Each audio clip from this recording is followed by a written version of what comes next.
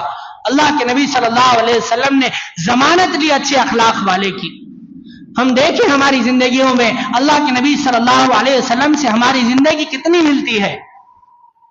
جس نبی نے ہمارے خاطر جو ہے مکہ مکرمہ کو چھوڑا، پکے پکائے باغات کو چھوڑا، مدینے کی طرف ہجرت کی، اور اللہ کے نبی صلی اللہ علیہ وسلم نے ہمارے خاطر کئی صحابہ کو شہید ہوتے ہوئے دیکھا. اللہ کے نبی صلی اللہ علیہ وسلم کے نواسے، اللہ کے نبی صلی اللہ علیہ وسلم کو معلوم تھا کہ اپنے نواسوں کو قتل ہوتے ہوئے اللہ کے نبی صلی اللہ علیہ وسلم کو بتلایا گیا، لیکن اللہ کے نبی صلی اللہ علیہ وسلم نے اس کے لیے ہمارے خاطر اللہ کے نبی صلی اللہ علیہ وسلم نے اتنی مشقتیں برداشت کی، ہم تک اس دین کو پہنچائے. اللہ کے نبی صلی اللہ علیہ وسلم کے دین کو ہم تک پہنچائے.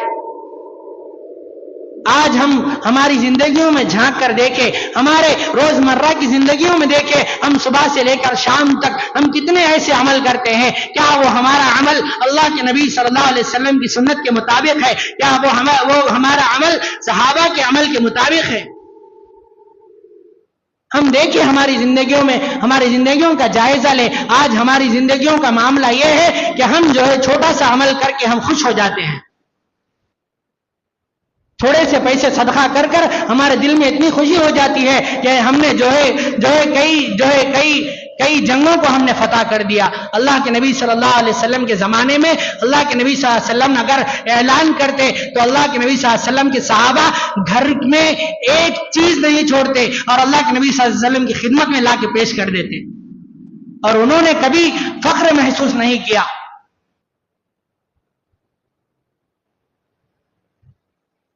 پھر اللہ کے نبی صلی اللہ علیہ وسلم نے اسی لیے فرمایا میرے صحابہ جو ہے ستاروں کے مانند ہیں، اگر تم ایک صحابی کی بھی اگر اتباع کر لو گے تم جو ہے کامیابی کو پہنچ جاؤ گے. یہ اللہ کے نبی صلی اللہ علیہ وسلم کے الفاظ ہیں. کئی احادیث میں اللہ کے نبی صلی اللہ علیہ وسلم کے جو ہے احادیث موجود ہے. اللہ کے نبی صلی اللہ علیہ وسلم جو ہے کس طرح ملتے تھے. آج ہمارے گھر کے تعلقات دیکھ لیجئے، ہماری ازواجی زندگی دیکھ لیجئے.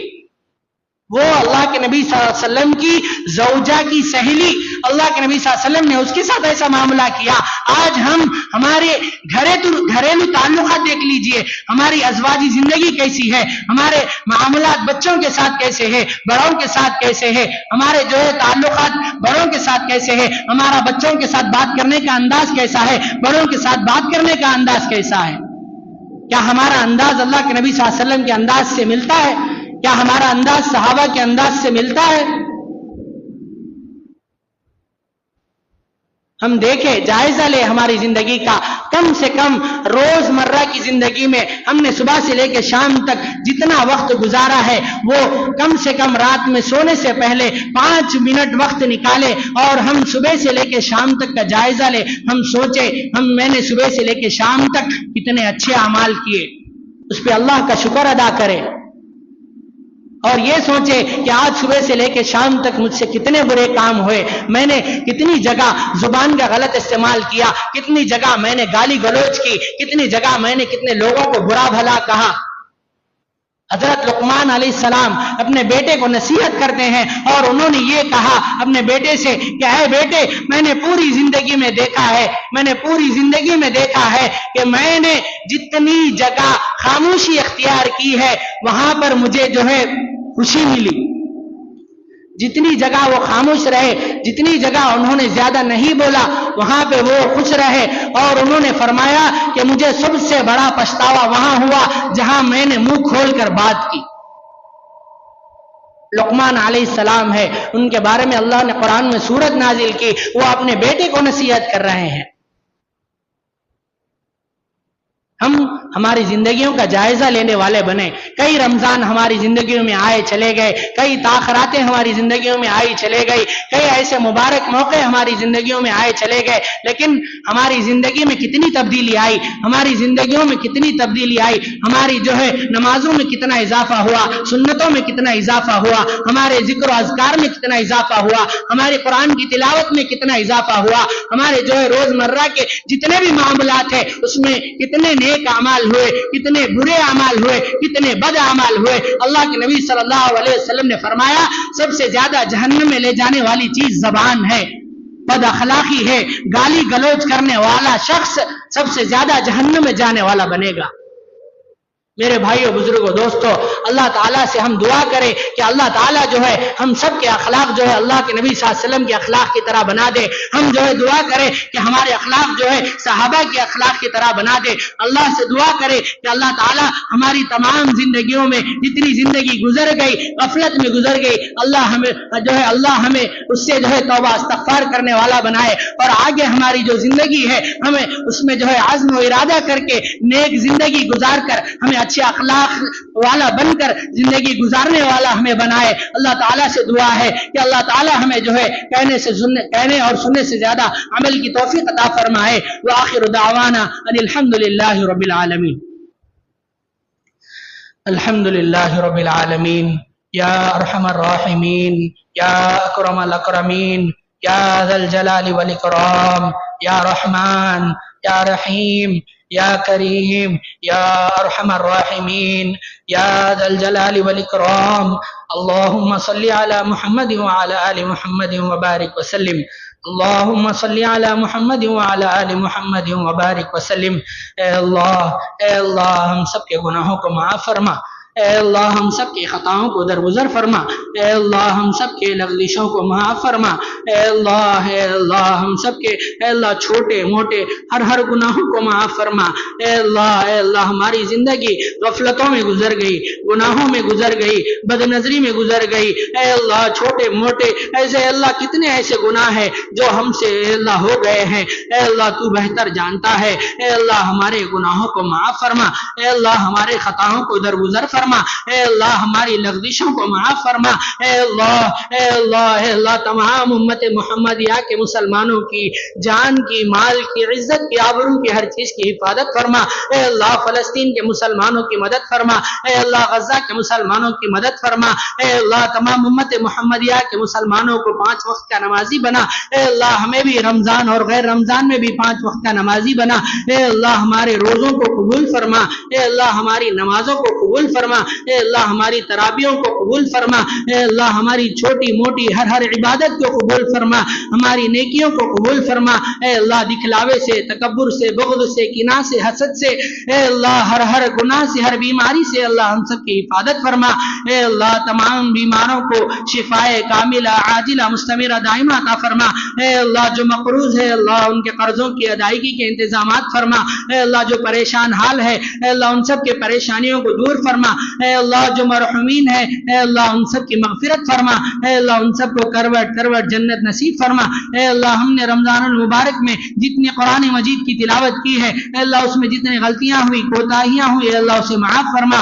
اے اللہ ہمارے تمام قرآن مجید کو پڑھنے کو قبول فرما. اے اللہ غلطیوں کو معاف فرما. قرآن مجید جو تراویح میں سنا گیا اے اللہ اسے بھی قبول فرما. اے اللہ جو پڑھا گیا ہے اسے بھی قبول فرما. آگے بھی اے اللہ اسی طرح قرآن مجید کی تلاوت کرتے رہنے والا بنا. اے اللہ قرآن مجید کے مفہوم کو سمجھ کر تلاوت کرنے والا بنا. اللہ کے نبی صلی اللہ علیہ وسلم کے اخلاق ہماری زندگیوں میں پیدا فرما. اے اللہ صحابہ کی طرح زندگی گزارنے والا بنا. اللہ کے نبی صلی اللہ علیہ وسلم کی طرح زندگی گزارنے والا بنا. اے اللہ ہمارا بھی اے اللہ ایمان پر خاتمہ فرما. اے اللہ خاتمہ بالخیر فرما. اے اللہ موت کے وقت ہماری زبان پر کلمہ طیبہ جاری فرما. اے اللہ تمام مرحومین کی مغفرت فرما. اے اللہ تمام مرحومین کو اے اللہ ہم نے جو قرآن مجید پڑھا ہے اے اللہ اس کا سارا ثواب عطا فرما. اے اللہ نہ جانے پچھلے رمضان میں ہمارے ساتھ کتنے ایسے لوگ موجود تھے جو آج ہمارے ساتھ موجود نہیں ہیں. اے اللہ ان کی قبروں کو بھی نور سے منور فرما.